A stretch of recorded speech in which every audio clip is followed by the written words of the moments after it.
Hello et bienvenue à Influencer Generation where the voice is yours. Je suis Belinda, votre host. Bienvenue à la deuxième saison d'Influencer Generation sous le thème de la transformation. We are the voice of a generation. Aujourd'hui, nous recevons un invité qui décide de partager son histoire. Il y a plusieurs années, il a été victime d'agressions sexuelles et de kidnapping. Aujourd'hui, il décide de partager son histoire, de briser le silence afin que quelqu'un qui écoute cette histoire aujourd'hui puisse aussi prendre la décision d'avancer. Nous le retrouvons tout de suite. Bonjour. Bonjour, Comment ça va? ça va bien et vous? Ça va bien, merci. Alors, avant qu'on commence, je voudrais te dire merci. Merci d'avoir pris ce courage de venir aujourd'hui et de nous parler de ton histoire, de partager avec nous ce qui s'est passé. Donc, j'aimerais premièrement savoir, comment tu vas? Comment tu te sens d'abord? Ça va. Ça va, Oui, c'est ça bon? va. Oui. D'accord. Donc, j'aimerais savoir aujourd'hui avec toi, raconte-nous un peu ce qui s'est passé. Ok. Je vais revenir entre 9 ans et 12 ans. Je me retrouvais dans un parc. J'ai rencontré un monsieur qui m'a pris, qui a voulu en fait que je l'accompagne quelque part. Et il m'a eu comme ça, il m'a ramené chez lui. Quand il m'a ramené chez lui, j'ai été victime des attouchements du monsieur que je ne comprenais pas parce que j'étais innocent. Mhm. Et c'est ça en fait. C'est ça l'histoire. Alors, dis-nous plus. Ce monsieur, c'est quelqu'un que tu connaissais? C'est juste un monsieur comme ça qui est venu. Il t'a pris juste pour qu'on comprenne en fait ton histoire. Comment ça s'est passé? Tu étais quelque part, il est venu, il t'a juste pris. C'est quelqu'un que tu connaissais habituellement? Non, c'était quelqu'un que je ne connaissais pas. Il m'a abordé dans un parc et il m'a demandé de venir avec lui. Et sachant que ça pouvait être une bonne personne, je n'avais pas réfléchi à tout ça. Je suis parti avec lui. Mhm. Et ce monsieur, c'était un jeune homme, un monsieur? Il était âgé parce qu'il avait déjà des rides au visage. D'accord. Et il t'a pris, il t'a emmené où? Où est-ce qu'il t'a emmené? Il m'a amené chez lui, à la maison. D'accord. Oui. Et tu connaissais l'endroit ou c'était quelque chose que Non, il m'a amené chez lui et c'était un endroit résidentiel. Alors, je ne reconnaissais pas le milieu. Mhm. Et je sais que c'est quand même c'est quand même une histoire sombre pour toi de revenir là-bas, mais la force de raconter son histoire, ça fait partie de la guérison, ça fait partie de s'en remettre. Quand tu es arrivé chez ce monsieur, qu'est-ce qui s'est passé? Il t'a juste ramené comme ça? Quand on est arrivé chez le monsieur, Prends ton temps. C'est pas évident, je comprends. on est entré et je me rappelle très bien que j'ai vu des photos que c'était un homme marié et il a voulu qu'on aille prendre une douche. Ouais. Et moi, je ne savais pas exactement c'était quoi l'intention. On est parti dans la salle de bain, on a pris la douche. Et sous la douche, il y a eu des attouchements, en fait. Lui, il me touchait. Et moi, je comprenais rien du tout de cela. Et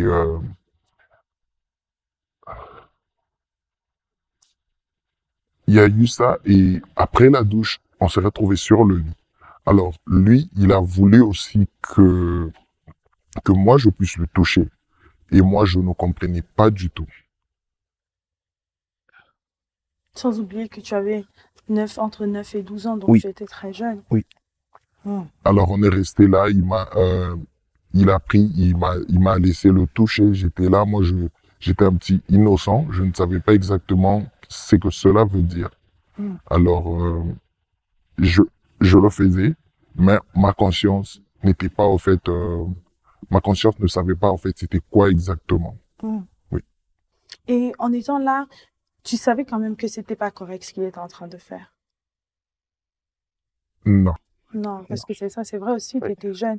Et pendant qu'il était en train de te faire ça, ça s'est passé pendant un long moment ou c'est vraiment juste pour qu'on comprenne vraiment l'histoire. C'est pour ça que malheureusement, on doit retourner à ce jour-là qui est un jour sombre, mais vraiment, vas-y. La durée, en tout cas, ça n'avait pas fait plus de 30 minutes ou plus. C'était, on dirait, quelque chose de rapide. Parce que après quelques minutes sur le lit, quand on était là, son vêtement, il a il a décidé qu'on se rhabille et qu'il me remette dans le quartier où il m'a vu. Waouh, waouh. Donc c'est quelqu'un qui t'a pris dans un il t'a pris dans un quartier, il t'a mis dans sa voiture. Donc c'est aussi un kidnapping en même temps. Yeah. Il t'a ramené jusqu'à chez lui. Oui.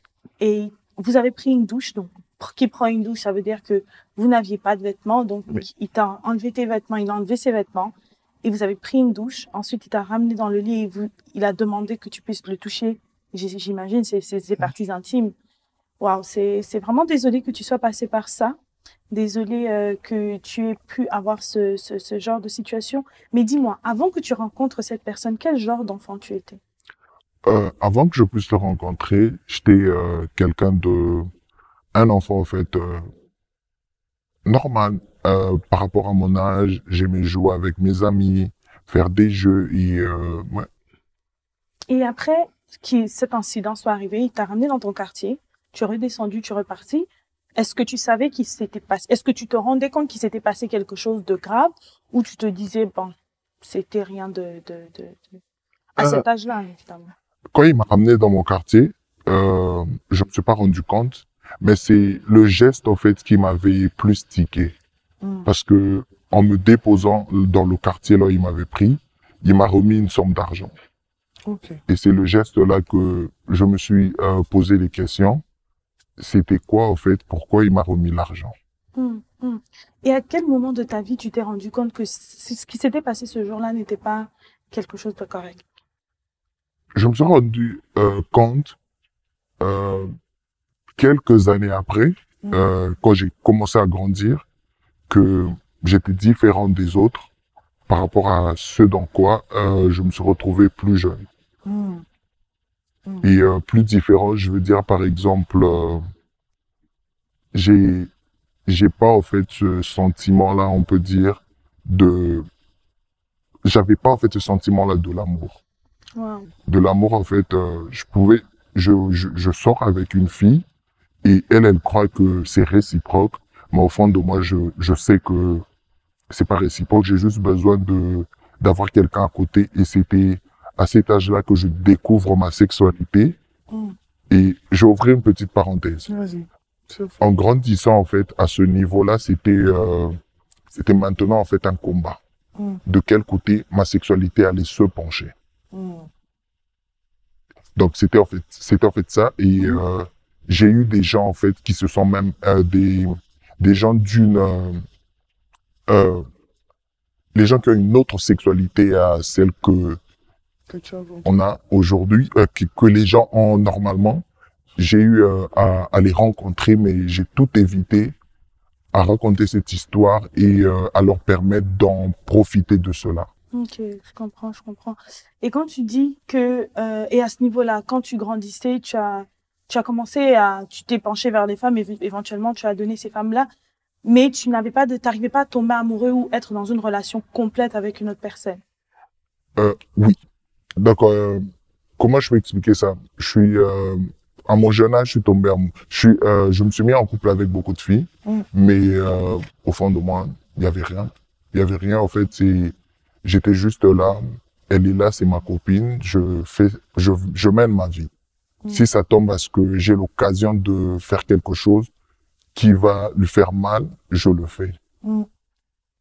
Et quand ça se passait, est-ce que tu t'étais déjà rendu compte que ce qui s'était passé dans ton enfance t'avait impacté ou bien c'était quand même quelque chose de subconscient? C'était un traumatisme que tu avais à l'intérieur, mais tu ne savais pas encore d'où ça venait, ou tu te rendais déjà compte que mon problème, en fait, que c'est parce que j'ai subi cette situation-là?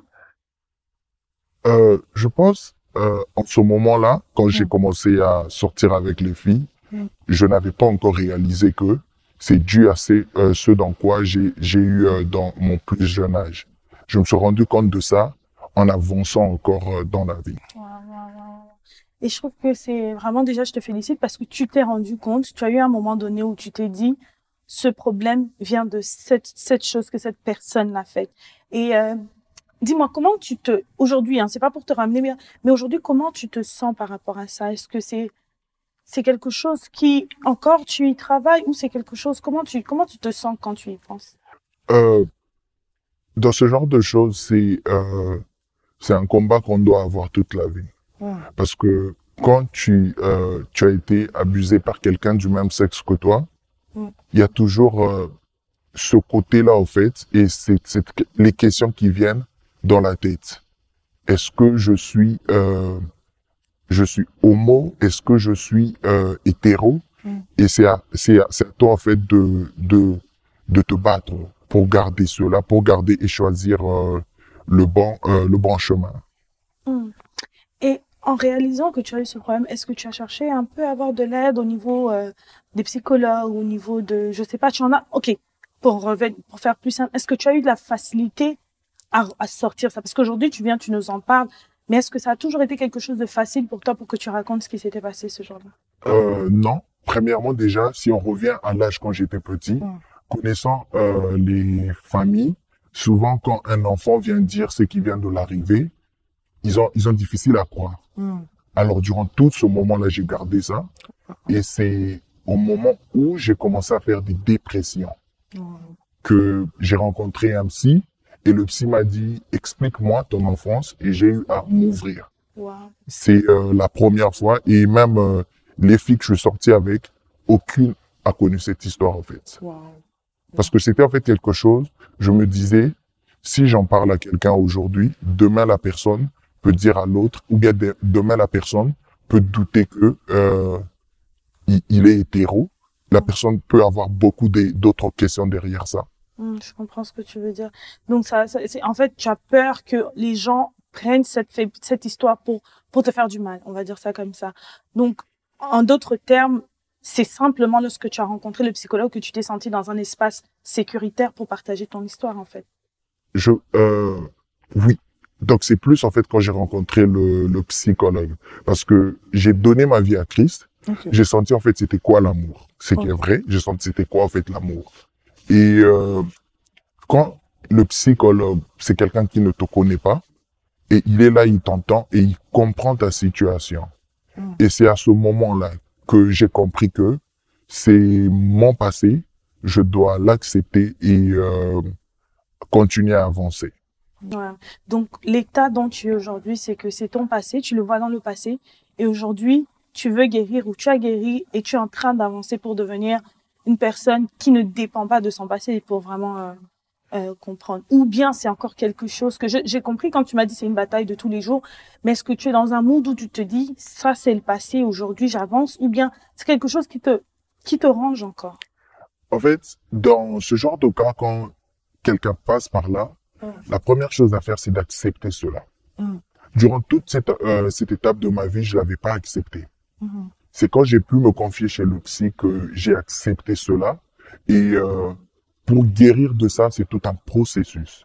C'est pas quelque chose de, tu te décides, tu dis, aujourd'hui, c'est fini. Non, tu dois marcher avec ça et ne pas permettre cela te bloquer pour avancer. Et aujourd'hui, étant, je dirais pas que tu as été une victime de ça, mais tu es un survivant parce que te voilà aujourd'hui, tu prends le courage de vraiment venir nous raconter cette histoire. Donc, ça veut dire que tu es un survivant. Comment tu penses, est-ce que tu penses que c'est quelque chose qu'on peut empêcher les enfants à ne pas tomber dans ce genre de choses? Parce qu'on parle là d'un kidnapping, on parle là d'abus sexuels, on parle là de beaucoup de choses. C'est beaucoup, si on doit parler en matière, on va dire, juridique ou quoi que ce soit, c'est pas mon domaine, mais je ne vais pas m'attarder, mais c'est beaucoup de choses qui s'est passé, de ce que cette personne a fait. Est-ce que tu penses que c'est possible qu'un enfant puisse éviter ça? Est-ce que les parents peuvent utiliser des moyens pour que les enfants ne puissent pas tomber dans ce genre de cas?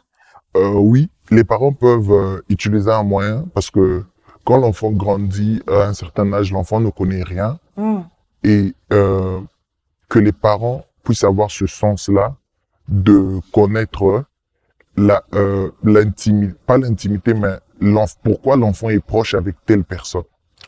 Et aussi d'écouter les enfants. Parce que des fois, en fait, un enfant peut venir dire « Ah, ce monsieur m'a fait ça », mais on pense que l'enfant est en train de mentir.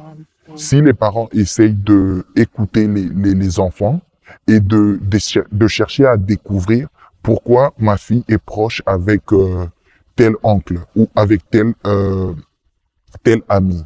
Et là, ça va permettre à sécuriser les enfants et à ne pas les laisser tomber dans ce genre de choses. Et permettre aussi aux enfants de venir se confier quand les choses ne sont pas correctes. Oui. Parce que ce genre de situation, il y en a, mais on est des enfants, on ne sait pas, comme tu as dit, quand tu étais enfant, tu ne savais pas en fait c'était quoi pour toi, c'était quelque chose de normal. Quand on est enfant, les adultes nous lavent. Les adultes nous voient, permets-moi de dire ce terme, nus. Donc tu te rends pas compte que c'est quelque chose, mais c'est un inconnu, c'est des choses qui ne sont pas correctes. Et c'est comme tu dis, c'est important pour que les parents puissent dire aux enfants qu'est-ce qui est correct et qu'est-ce qui n'est pas correct. Et vraiment, je voudrais... alors, je vais juste reposer cette dernière question. Est-ce que tu penses aujourd'hui que tu peux tomber amoureux? Oui, je pense que je peux tomber amoureux aujourd'hui. Et je continue à travailler sur moi parce que l'amour, c'est quelque chose que tu partages avec quelqu'un. Et il faut se comprendre. Je pense que je peux tomber amoureux si la personne accepte de comprendre mon histoire. Il se peut que au début, de la façon que la personne veut que je sois, ce n'est pas cela. Mais à fur et à mesure que le temps avance, je peux plus m'exprimer avec ma façon. Donc, tu as dit aussi que tu as vécu la dépression. Je voudrais aussi préciser ici que la guérison a été possible aussi pour toi. Et c'est possible aussi de guérir de la dépression vis-à-vis de ce qui t'est arrivé. Oui. Par rapport à la dépression, faut comprendre que la dépression, c'est souvent en fait la source de trop cacher. De trop cacher quand on garde beaucoup de choses et on ne permet pas en fait de parler avec quelqu'un à côté parce que on fait pas confiance aux gens. On sait pas qui va aller dire à qui. Alors, la dépression, quand quelqu'un sort d'une dépression, la personne doit travailler sur elle. Et je pense que si j'ai pu guérir de la dépression, c'est que quelqu'un d'autre peut guérir de la dépression. Important. En tout cas, merci beaucoup d'avoir partagé ton histoire. Vraiment, ça me touche beaucoup parce que je sais qu'il y a plusieurs personnes qui passent par ça et n'en parlent pas parce que, comme tu as dit, ils ont peut-être honte ou bien surtout les hommes. Surtout aujourd'hui, il faut se dire, c'est peut-être plus facile pour une femme de dévoiler ses sentiments, mais difficile pour un homme. Mais aujourd'hui, tu as été la voix pour les hommes et je te remercie beaucoup d'être venu dans Influential Generation et t'as partagé ton histoire et vraiment, je te souhaite beaucoup de bonnes choses et je te souhaite de rencontrer surtout l'amour. Merci d'être venu. Merci beaucoup. Merci pour votre temps et de m'avoir permis de venir et d'expliquer mon histoire. Je veux juste ouvrir une parenthèse pour les parents. Veillez sur vos enfants. Important. Parce que si l'enfant change son orientation sexuelle à un certain âge, c'est parce qu'il y a certaines choses qui se sont passées que l'enfant a eu à garder. Que les parents veillent vraiment à ce niveau-là parce que quand il y a des choses cachées, ça perturbe l'enfant. Et il y a même dans d'autres cas que certains finissent dans les suicides. Oui, que les parents veillent vraiment sur leurs enfants. Merci pour ton conseil. Je pense qu'un parent aujourd'hui a écouté ça et puis merci beaucoup vraiment et bonne chance pour la suite. Merci. Merci, au revoir.